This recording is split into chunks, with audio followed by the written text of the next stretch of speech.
امام صاحب نے مسجد میں تقریر کیا کہ لوگوں میرا اللہ وہ ہے جو سب کو کھلاتا ہے، سب کو کھلاتا ہے، سب کو کھلاتا ہے۔ ایک نوجوان بولا کہ مولوی صاحب سب کو کھلاتا اللہ ہی صحیح ہے، اگر ہم نہیں کھائیں تو اللہ کیسے کھلائے؟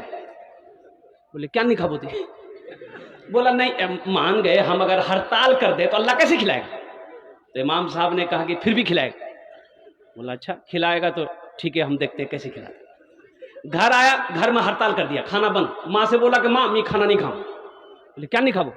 بولا نہیں کھاؤں، دیکھا اللہ ہم کو کیسے کھلاتا ہے۔ اب ایک ٹائم دو ٹائم کھانا چھوڑ دیا، ماں پریشان ہو گئے، بیٹا تھی کھانا کھا لے، کمزور ہے جا وہ بیٹا۔ بولا ماں ہم کھانا نہیں کھائیں، رات گزر گئی کھانا نہیں کھایا۔ تو نوجوان سوچا گھر میں رہیں گے نا ماں پریشان کرے گی، پاس میں جنگل تھا بستی کے باہر میں، جنگل چلا گیا۔ بولے جنگل میں رہیں گے کوئی پریشان نہیں کرے گا۔ ماں کو پتا چل گیا میرا بیٹا جنگل چلا گیا ہے، وہ بہترین پلاؤ بنائی، کھیر بنائی، ایک تھال میں سجا کر جنگل لے کے چلے گئی۔ اور میرے لال کھے لے بیٹا، کھے لے بیٹا۔ بیٹا بولا نہیں میں نہیں کھاؤں۔ دیکھیں وہ اللہ کرنے کھلا۔ ماں وہیں جنگل میں کھانا رکھ کے گھر چلی آئی کہ بھوک لگے گی تو کھا لے گا۔ یہ نوجوان کھانے کے پاس سوچا کہ یہاں رہیں گے نا تو کھانے کی طبیعت چاہے گا، جنگل کے دوسرے کونے میں چلا گیا، کھانا یہی چھوڑ دیا۔ کچھ ڈاکو لوگ ڈاکہ ڈالنے کا مشورہ اسی جنگل میں کرتا تھا۔ 10-12 ڈاکو جنگل میں گھسا تو دیکھا کہ بہترین کھانا رکھا ہوا ہے، خوشبو آ رہی ہے کھانے سے۔ ایک ڈاکو ہاتھ لگانا چاہا تو ڈاکو کا سردار بولا کہ ہرگز نہیں، ہاتھ نہیں لگا۔ وہ ہوا سکو کہارو ساجی چھے ہم ساگ مروارت نے کھانا دھینا ہے جہر ہے تی ڈھونڈ جنگلوں کوئی نہ کوئی چھے۔ تو ڈھونڈا گیا تو سویا ہوا تھا، پکڑا کالر گھسیٹ کے لیے آیا۔ تو ڈاکو کا سردار بولا کہ کھانا کیا رکھیا رہے؟ بولا می۔ بولا کھائیس کیا نہیں؟ بولا نہیں میں نہیں کھاؤں۔ بولا سمجھے کہ انہوں جہر تے کھانا۔ 50 جوتا مار یہاں۔ اب 50 جوتا یہاں ہے، 25 جوتا لگا، بولا نہیں میں کھاؤں۔ بولا کھو۔ کھانا کھایا، بھاگا مسجد کی طرف امام صاحب کے پاس، بولا امام صاحب صحیح فرمائے، لیکن آپ یہ نہیں بولے کہ جو نہیں کھاتا ہے اللہ اس کو جوتا مار مار کے کھلاتا ہے۔ آج بات سمجھ میں آ گئی۔ اللہ رزاق نہ ہے، روزی دینے والا ہے نا۔ تو حضرت جابر کی بیوی نے کہی کہ او میرا اللہ ہے کھلانے والا۔ اللہ کے محبوب صلی اللہ علیہ وسلم تمام صحابہ کے ساتھ حضرت جابر کے گھر تشریف لے گئے تو اللہ کے رسول صلی اللہ علیہ وسلم نے لعاب دہن لیا۔ کیا لیا بھائی؟ لعاب دہن تھوک لیے، گوشت کی ہانڈی میں ڈالے، تھوڑا سا تھوک لیے، آٹا میں ملائے، روٹیاں بنانا شروع کرو۔ 10 آدمی 15 آدمی بیٹھتے جاؤ، گوشت نکل رہا ہے، سب کے آگے جا رہا ہے، روٹیاں پک رہی ہے، سب کھاتا جا رہا ہے۔ قربان جاؤ، 10 آدمی 15 آدمی 20 آدمی 25 آدمی شکم شیر ہو کے کھاتے جا رہا ہے، فارغ ہوتے جا رہا ہے۔ تمام صحابہ کھا لیے۔ حضرت جابر کہتے ہیں جس کے گھر میں دعوت تھی کہ اللہ اکبر کبیرہ، قسم ہے اس رب کی جس کے قبضے میں جابر کی جان ہے، سارے صحابہ شکم شیر ہو کر کھانا کھا لیے۔ جب میں نے گوشت کی ہانڈی کے ڈھکن کو کھول کر دیکھا تو دیکھتا کیا ہوں کہ جتنا گوشت پہلے تھا اتنا گوشت اب بھی موجود ہے۔ قربان جائیے۔ اللہ کے رسول نے ارشاد فرمایا جابر ان ہڈیوں کو جمع کرو۔ وہ جو بکری کا بچہ جو گوشت کھایا تھا نا، ہڈیاں جمع ہو گئی تو اللہ کے محبوب ارشاد فرماتے کہ جابر ان ہڈیوں کو جمع کرو۔ ہڈیوں کو جمع کیا گیا۔ اللہ کے رسول دستے مبارک پھیلاتے ہیں کہ یا اللہ آپ نے ہم سب کو کھانا کھلا دیا ہے، یا اللہ یہ جابر کی بکری کا بچہ ہے، اسے زندہ کر۔ اللہ نے اس بکری کے بچے کو زندہ کر دیا تو اللہ کے رسول نے ارشاد فرمایا جابر لے جا، یہ اپنی بکری کا بچہ بھی لے جا، اپنی روٹیاں بھی لے جا، ہمارا رب ہم سب کو کھانا کھلا بھی دیا ہے، پانی پلا بھی دیا ہے۔ اس لیے نوجوانوں مہمان کا اکرام کرو، مہمان کی عزت کرو۔ امام الانبیاء جناب محمد رسول اللہ صلی اللہ علیہ وسلم کے گھر میں بارگاہ میں کوئی بھی مہمان آتا، کوئی بھی ضرورت مند آتا، کوئی بھی حاجت مند آتا، وہ خالی نہیں جاتا۔ وہ بولو یہاں تو عالم یہ ہے دروازے میں کرسی لگا کے بیٹھا ہے، دیکھا مولوی صاحب وہ سو ساکل نے گھس سے اندر گھسا۔ اب بیٹا بولا بیٹا جا دروازہ جا، مولوی صاحب وہ یہ چندہ کروا دینا، پوچھتو نہیں باغ کو یان کو جو بولے دے وہ باغ ہے تو چلے گئے۔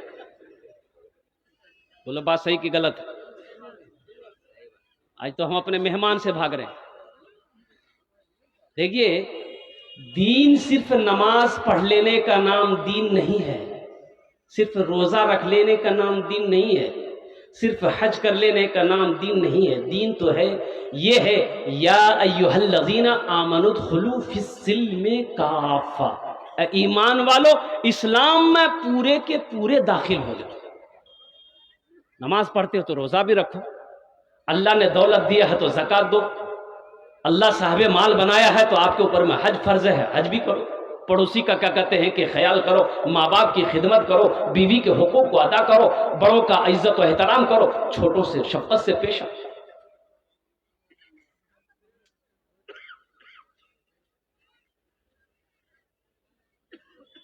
مہمان کا اکرام کرو،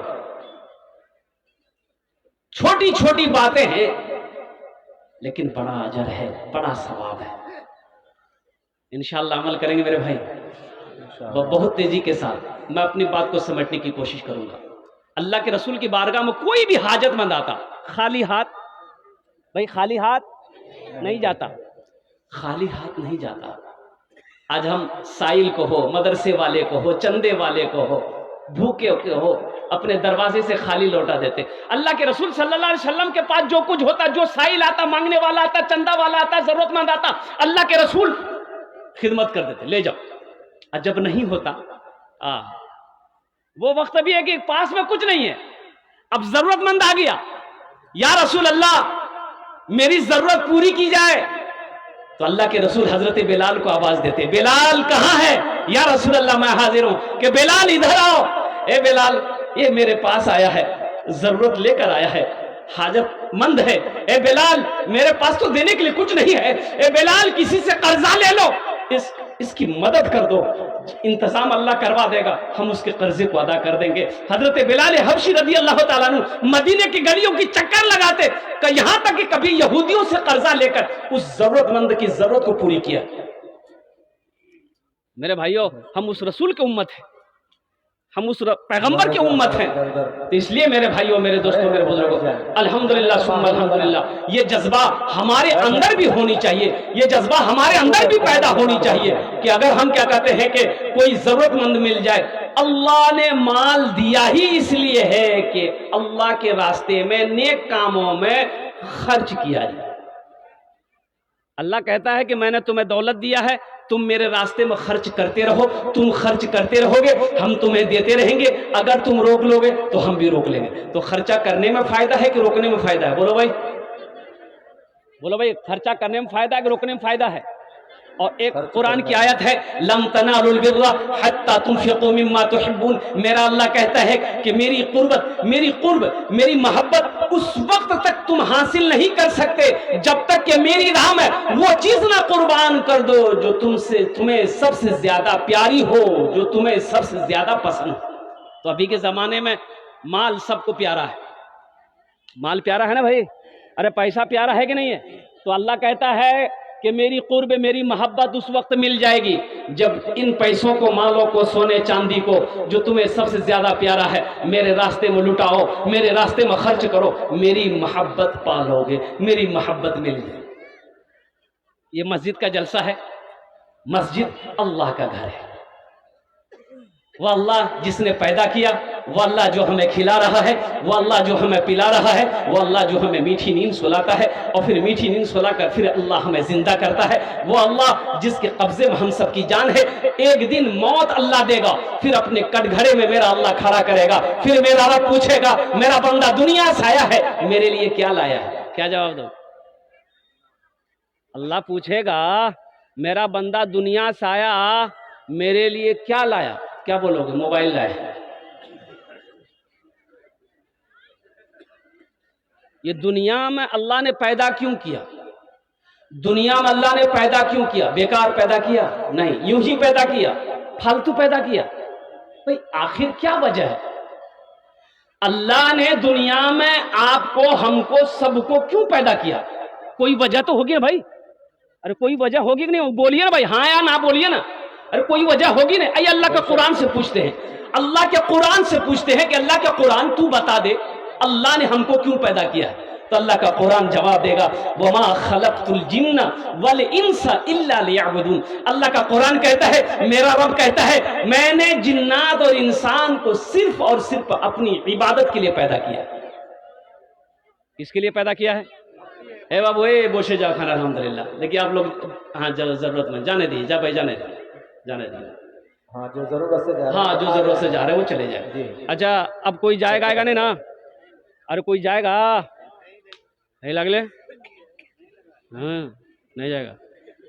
ایک جگہ تقریر کر رہے تھے، نوجوان کھڑا ہوا، میں نے کہا کیا ہوا؟ بولا ہے بیٹا 10 منٹ تک پھر کھڑا ہوا. میں نے کہا کیا ہوا؟ بولا مولوی صاحب بہت زور سے لگے ہمیں. بیٹھو بیٹھ گیا. کچھ دیر کے بعد میری تقریر ختم ہو گئی، نظر پڑی تو بیٹھا ہوا تھا، تو ہم نے اس کو کہا اے بیٹا اب جا. بولا نہیں جاؤں. تو ہم نے کہا کاہے نہیں جائے گا؟ تو نوجوان بولا کیا کرنے جائے گا؟ جو کرنے جا رہے تو یہی ہو گیا، اب جانے کی ضرورت نہیں ہے. سب سے پہلا اللہ کا گھر خانہ کعبہ ہے. کہاں ہے بھائی؟ جانے کا فضا کوئی بھی نہ بنائے بھائی. سکون و وقار کے ساتھ بیٹھے رہے، کوئی بھی جانے کا فضا نہ بنائے. دیکھیے بھائی سب سے بڑی بات میں آپ کو بتا دوں میرے نوجوانوں، یہاں آئے ہو یہاں سے کچھ لے کر جاؤ. دیکھیے سونا تو ہر رات